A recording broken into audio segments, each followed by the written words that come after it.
14일을 시작으로 윤석열 대통령의 탄핵 심판 정식 변론 기일이 헌재에서 본격화합니다. 탄핵 심판 소추 사유에서 형법상 내란죄를 제외하는 문제, 이걸 두고서 지금 장외 공방이 거센데요. 윤석열 대통령을 탄핵 소추한 국회 측의 대리인단이 어제 첫 기자 간담회를 열고서 이 내란죄 제외 부분과 관련해서 강하게 비판을 하면서 여론전에 나섰습니다.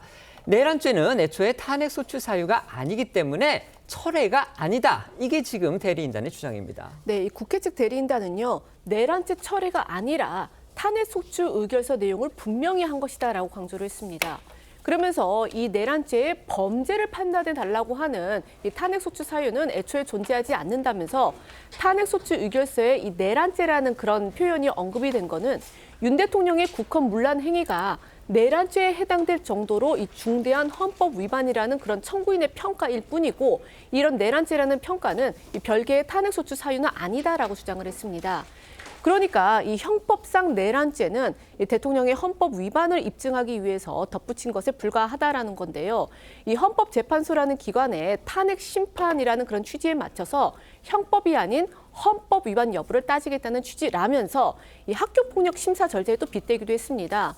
학폭위가 법원에서 재판을 받아야 할 이 학교폭력 가해자의 폭행죄에 대한 유무죄까지 심사하는 건 아니다. 뭐 징계, 그러니까 뭐 정학이나 퇴학 이런 걸 심사하는 거지 유무죄까지는 심사하는 건 아니지 않느냐라고 되묻기도 했는데요.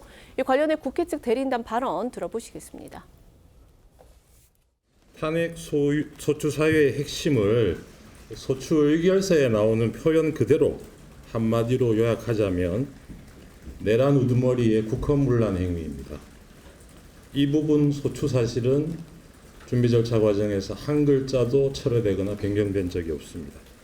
따라서 저희는 탄핵 소추 의결서에 들어가 있는 이 내란 행위에 대해서 빠짐없이 판단받을 것입니다. 여권에서는 이 민주당이 주도한 이 국회 측 대리인단의 이 내란죄 철회를 두고서 민주당 이재명 대표의 이 선거법 위반 항소심, 그러니까 이재명 대표의 피선거권이 제한될 가능성이 있는 이 선거법 위반 항소심 법정형을 확정받기 전에 대선을 치르려는 의도가 아니냐라는 지적이 나오기도 했습니다. 이에 대해서 이 국회 측 대리인단은요, 이 야당 대표의 정치적 이익을 위한다는 프레임으로 이 재판을 뒤집으려는 시도는 이 국민의 한 사람으로서 안타깝다, 이렇게 반박하기도 했습니다.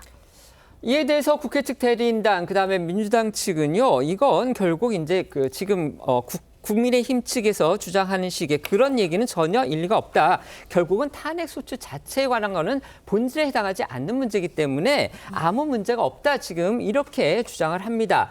하지만 여당과 윤 대통령 측에서는요, 이 민주당이 주도하는 국회 소추 대리인단이 탄핵 사유에서 내란죄를 철회한 거, 그거는 맞다. 그리고 이건 소추 사유를 크게 바꾼 것이기 때문에 탄핵 심판 자체가 각하되고 더 이상 진행돼서는 안 된다고 반발하고 있습니다. 어제 국회 법사위에서는요, 판사 출신인 국민의힘의 장동혁 의원이 국회를 통과한 탄핵 소추 의결서를 직접 읽으면서 조목조목 내란죄 처리의 문제점을 제기했습니다. 네, 먼저 장동혁 의원은요, 헌재가 1차 변론 준비 기일에 형법상 내란죄 성립 여부는 넣지 않은 채 이 계엄 선포와 포고령 1호 발표 등 헌법과 계엄법 위반 위주로 4개 항을 국회 측 탄핵 소추 사유 쟁점으로 정리한 건 이 국회가 의결한 탄핵 소추 결의서의 탄핵 사유와 동일성이 없다고 주장했습니다. 그러면서 국회 측이 제출한 탄핵 소추 의결서를 구체적으로 언급하면서 윤 대통령의 주요 탄핵 사유가 형법상 내란죄인데 헌재가 정리한 헌법과 계엄법 위주의 이 4가지 쟁점만으로 내란죄에 대한 판단이 가능하겠냐며 탄핵 심판의 공정성에 의문을 제기했습니다. 또 장 의원은 내란죄 철회 논란에 대해서 헌법재판연구원이 지난 2015년 발간한 헌법재판소법 해설서를 인용해서 677쪽의 탄핵 사유 일부가 취하되면 국회 재의결이 필요하다고 강조를 했는데요. 관련해서 장 의원의 발언도 좀 더 들어보겠습니다. 탄핵소추서의 중요 내용을 읽어보겠습니다. 국회가 국민을 협박하고 폭행하는 일련의 폭동을 일으킴으로써 대한민국 전역에 평온을 해하는 내란죄를 범하였다. 내란죄를 저지름으로써 헌법을 수호할 책무를 저버리고 그 직무집행에서 중대한 위헌 위법 행위를 하였다. 구체적 탄핵 사유에 가서는 뭐라고 하고 있냐면요. 비소추자의 위와 같은 행위는 형법의 내란죄, 직권 남용 권리행사죄, 특수공무집행 방해죄 등 중대한 범죄 행위에 해당한다. 이렇게 되어 있습니다. 내란죄는 형법상 가장 중대한 범죄이며 이러한 이유로 대통령의 불소추 특권이 배제되는 것이다. 구체적인 탄핵 사유, 헌법, 법률 위반의 중대성 모두 다 내란죄의 우두머리이기 때문에 지금 그렇게 됐다고 했고, 그러면 헌재에서 정리한 이 쟁점 4가지가 국회에서 의결한 탄핵 소추의 내용과 기본적으로 사실관계에서 동일합니까? 내란죄에 해당하는지 여부에 대해서 헌재에서 충분히 판단할 수 있겠습니까? 이게 공정한 심판이 되겠습니까?